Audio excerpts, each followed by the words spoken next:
Kalau ini rumus hidup sama orang lain. Kapanpun kau menemukan kesalahan pada diri orang lain, tanyakan pada dirimu, apa kesalahan yang pernah kulakukan yang mirip dengan kesalahan yang akan aku kritik ini? Kalau ada orang lain salah, tanya pada dirimu, pernah gak kamu melakukan salah yang sama atau mirip? Itu nanti akan mengurangi kadar agresifmu terhadap kesalahan orang lain. Saya ingin balas dendam, Pak. Ada orang menyalahi saya. Katanya, Markus, balas dendam terbaik adalah dengan tidak menjadi seperti musuhmu. Balaslah musuh yang mencaci makimu dengan tidak mencaci maki. Itu balas dendam terbaik. Balaslah musuh yang menyakitimu dengan tidak menyakitinya. Manusia ada dengan saling membutuhkan kepada sesama, kamu akui atau tidak. Kamu harus hidup bareng orang lain, mau atau tidak. Maka kalau kamu tidak mampu mengajari mereka, belajarlah untuk tahan hidup bersama mereka. Sudah kamu nasihati kok tidak pulih-pulih jadi baik, ya gimana lagi? Sekarang kamu latih dirimu untuk kuat bareng mereka. Misalnya kamu punya teman sak kos-kosan berdua, kok ya males mandi. Sudah kamu nasihati, tetap males mandi. Solusinya apa? Kamu latihanlah untuk bisa tahan dekat orang yang males mandi. Jadi rumusnya simple. Jadi kalau kamu tidak tahan terus, sementara dia tidak berubah-berubah, kamu akan hidupmu tersiksa terus. Loh Pak, kok dia tidak berubah-berubah? Kamu tidak menguasai perubahan dia. Yang bisa kamu kuasai kan perubahan dirimu. Lebih gampang melatih dirimu untuk tahan bersama dia dibandingkan kamu mengubah dia. Ya doakan saja dia bisa berubah. Tapi kalau tidak, kamu kuat hidup bersamanya. Kemudian lagi, lakukan apapun yang kamu inginkan. Bahkan jika engkau memecah belah dirimu, sebagian besar orang akan melakukan hal yang sama seperti sebelumnya. Ini maksudnya, kamu jangan terlalu pusing dengan kelakuan orang lain, tindakan orang lain. Kayak tadi, wah orang Indonesia ini kok tambah tidak toleran orang ini. Kamu kan sumpek sendiri. Sudahlah, kamu lakukan yang menurutmu baik. Kalau kamu ingin mengubah mereka, bahkan sampai kamu mecah-mecah dirimu, kamu katanya Markus, mereka akan balik lagi seperti adanya. Itulah karakternya manusia. Terus merasa sayang pada orang lain meskipun mereka melakukan banyak kesalahan adalah sifat uniknya manusia. Engkau dapat melakukannya. Cukup dengan mengakui bahwa mereka juga manusia. Mereka melakukan itu karena tidak sadar, berlawanan dengan kata hati mereka. Dan kita semua akhirnya akan sama-sama mati tidak lama lagi. Kita ini hidup bareng-bareng. Ada orang yang salah, ada orang yang bisa diingatkan, ada orang yang tidak bisa diingatkan. Pada akhirnya sebentar lagi semuanya mati. Maka kamu tidak usah terlalu sibuk, terlalu bingung dengan itu.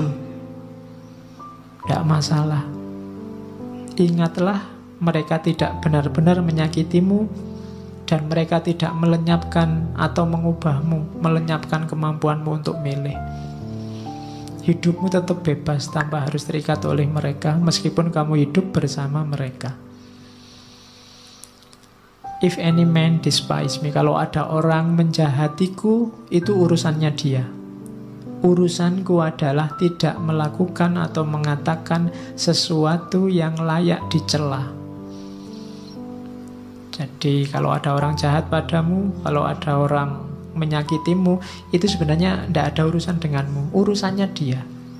Pak, nanti kalau saya dibohongi orang, bohong itu urusannya dia. Urusanmu adalah jangan melakukan tindakan tercela. Itu aja.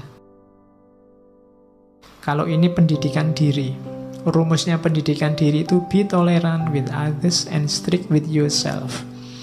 Saya tulis ini besar-besar karena hari ini banyak orang yang dibalik. Banyak orang yang toleran dengan dirinya sendiri, kemudian strict dengan orang lain. Kalau sama dirinya sendiri dimaafkan terus, dicarikan alasan, dicarikan dalih.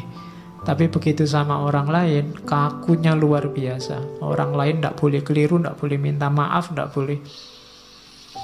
Itu yang kita lakukan hari ini, dan terjadi di mana-mana saling balas membalas. Terbalik, harusnya kita toleran terhadap orang lain dan strict terhadap diri kita sendiri. Jangan dibalik. Nah, ini rumusnya. Aku sering heran kenapa orang mencintai dirinya lebih dari semua orang yang lain, namun ia kurang menghargai pandangannya sendiri tentang dirinya dibandingkan pandangan orang lain. Ini nasihat sebenarnya untuk kamu jangan mudah terpengaruh oleh orang lain. Jangan mudah terpengaruh oleh komentarnya orang, pandangannya orang terhadap dirimu. Kamu punya jati diri sendiri, tidak apa-apa. Orang ngomong apa aja, tidak usah terpengaruh. Logikanya orang itu lebih mencintai dirinya sendiri. Berarti apa? Lebih dengarkanlah pandanganmu sendiri. Jangan mudah tertipu oleh orang lain. Apapun yang dilakukan atau dikatakan orang, aku harus tetap menjadi Zamrud dan mempertahankan warnaku. Ini urusannya jati diri. Hidup sama orang lain ya, toleran ya, tapi jati diri jangan hilang.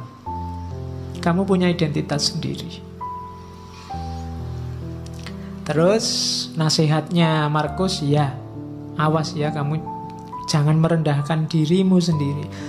Teruslah rendahkan dirimu wahai jiwa, maka segera peluangmu untuk mendapat kehormatan akan lenyap. Lama-lama identitasmu hilang dan kamu tidak akan dihargai orang. Setiap orang punya satu kehidupan.